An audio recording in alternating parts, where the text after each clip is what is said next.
Thank you very much. Thank you. Thank you. That's very kind. I always prefer if I get the applause after I speak, because then you know how you did.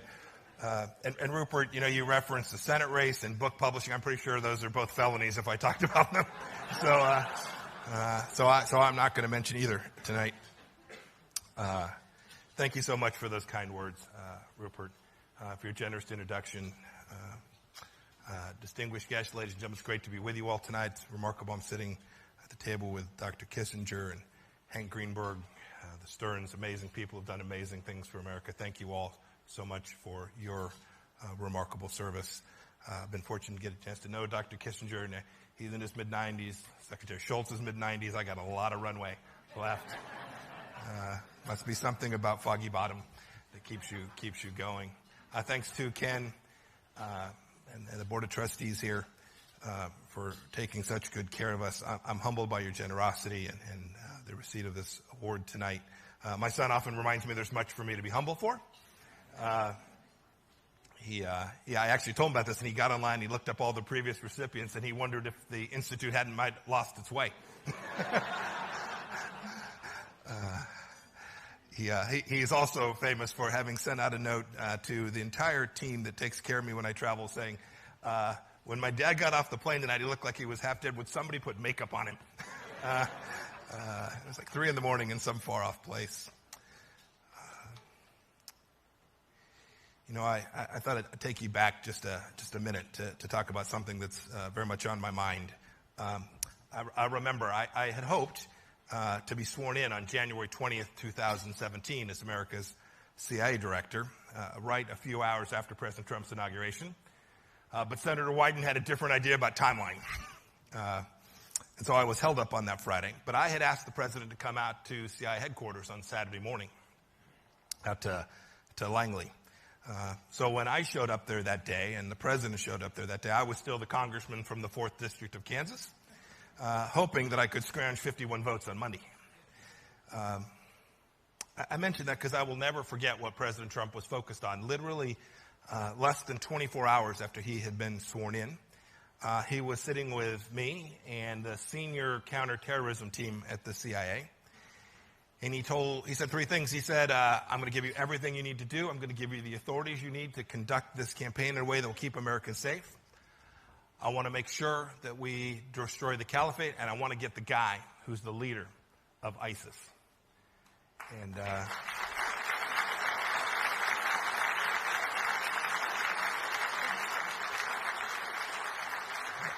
And we worked for 2.5 years. The team was fantastic. The work that was done will absolutely make an important contribution to America's national security. The president led that effort. He was committed to it. He supported everything that I did, and then my successor, Director Haspel, and then the amazing work of the Department of Defense and all the teams that brought Baghdadi to eternal justice. I hope you all know.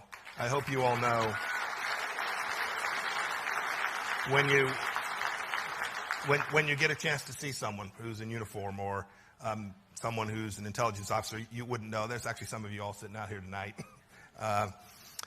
You wouldn't know. Please thank them. It was amazing work that they did and important. There's still much work to do. The threat from radical Islamic extremism certainly is not gone.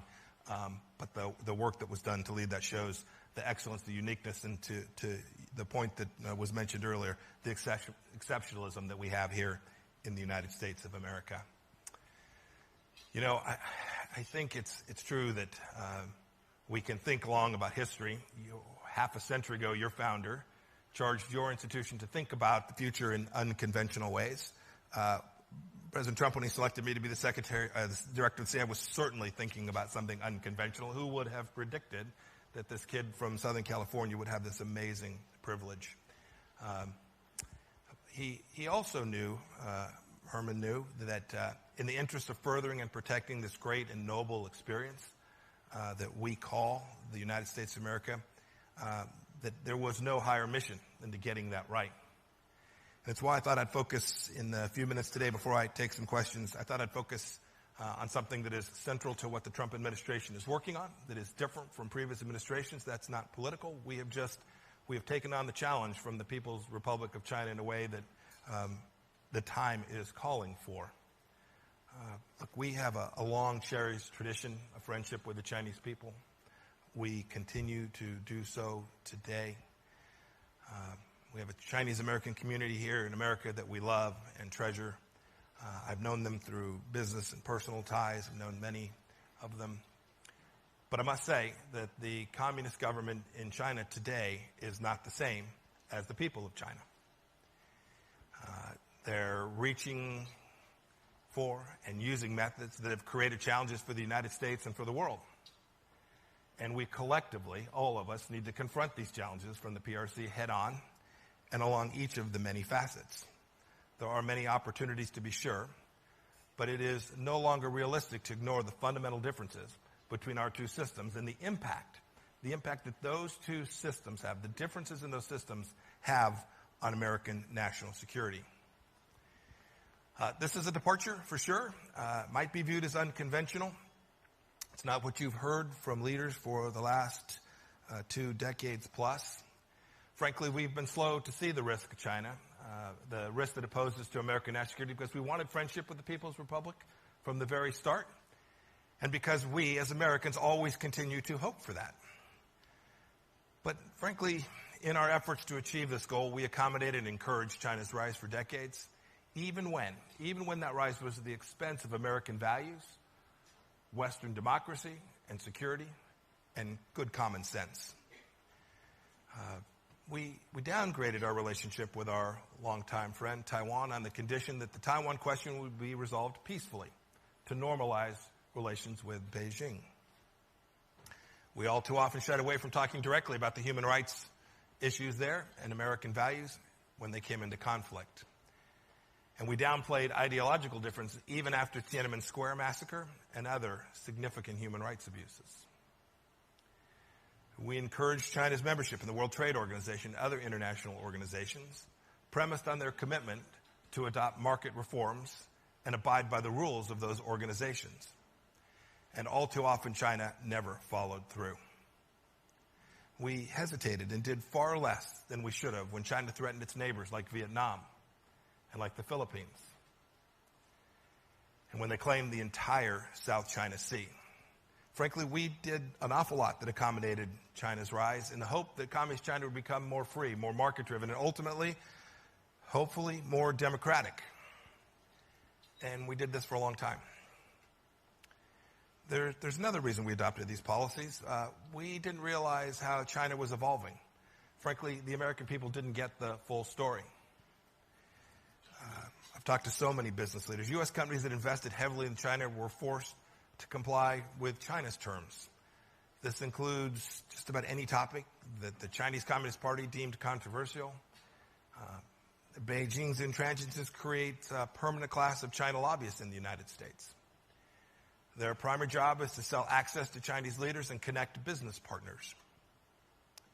And frankly, whenever there was a dispute or tension in the relationship, many of our scholars blamed the United States for misrepresenting the nature of the Chinese Communist Party. Meanwhile, Beijing controlled and limited access to our diplomats, journalists, and academics when they were traveling to mainland China. They still do that today.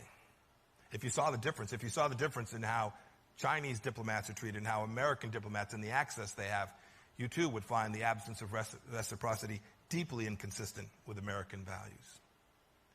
And China's state-run media and government spokespeople filled the gaps, routinely maligning American intentions and policy objectives. They still do that today. They distorted how Americans view the People's Republic and how they review General Secretary Xi. These bad outcomes were all too predictable. They were predictable byproducts of dealing with a secretive regime that doesn't respect fairness, the rule of law, and reciprocity. Today, we're finally realizing the degree to which the Chinese Communist Party is truly hostile to the United States and our values, and its worst deeds and words and how they impact us. And we're able to do that because of the leadership of President Trump.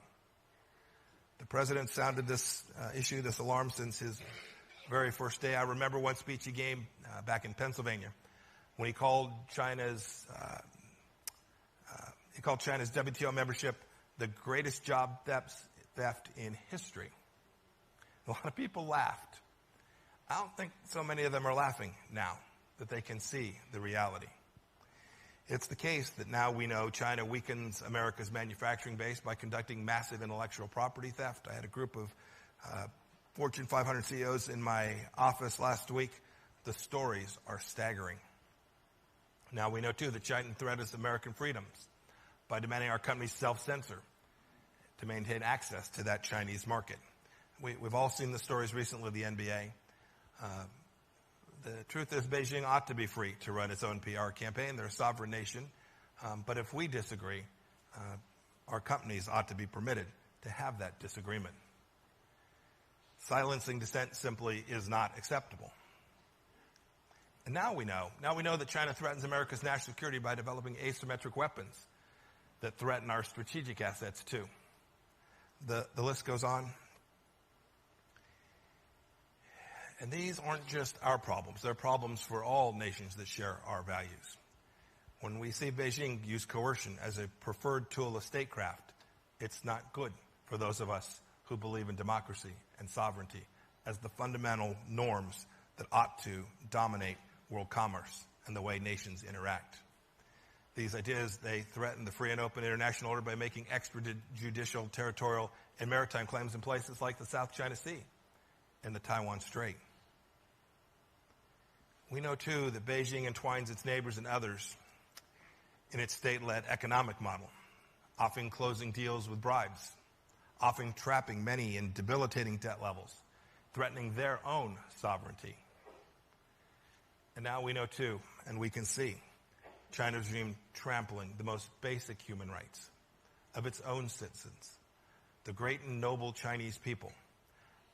We've seen this in Hong Kong, where they need to live up to their promises and commitments, and we've seen it in the gross human rights violation of ethnic minorities in Xinjiang. We know, too, that the Chinese Communist Party is offering its people in the world an entirely different model of governance.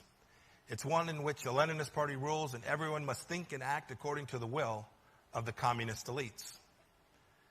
That's not a future that I want. I think it's not a future that anyone in this room wants. It's not a future that other democracies want.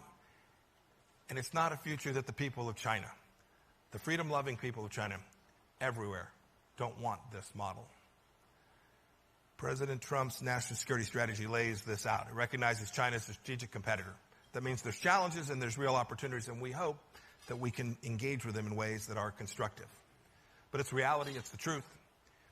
It's also the case that we didn't choose some of these issues. China forced them upon us.